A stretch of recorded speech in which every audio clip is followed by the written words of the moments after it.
текст, який виходить у найновшу книжку, яка називається «Ріси та Твігер», і вийшла в 2012 році. Hemland.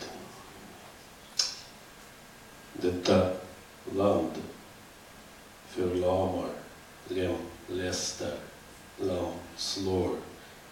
Denna himmel är grå och tung som blö.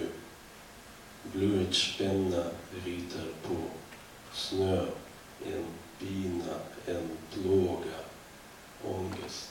Slö tittar man underifrån, tittar man bakifrån, slår man ifrån. Från dag till dag väntar man på vår gård, i vår by, i vår stad, i vår stad. Kyrkor har klockor, men ingen ringer dem. Klockor har tungor, men tiger. Människor börjar bli till åren komna.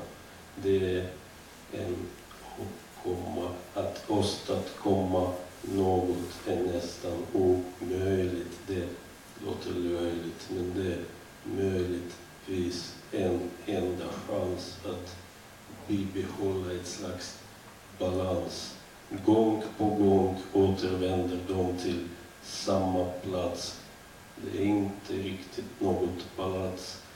Inte vidare känns det uppriktigt sagt. Konstigt, dumt. Varför ska man så i det land som är dött sedan så många år? I den grund som inte ens längre någon mark. I den jord som missbrukat till botten, till kant. Som var ganska så fin på sin tid. Just det, tiden försvann ur händerna på dem. Rann iväg mellan fingrarna på dem. Som sand, som salt.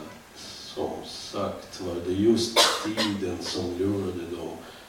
Och nu står de där med sina darrande, knöliga fingrar.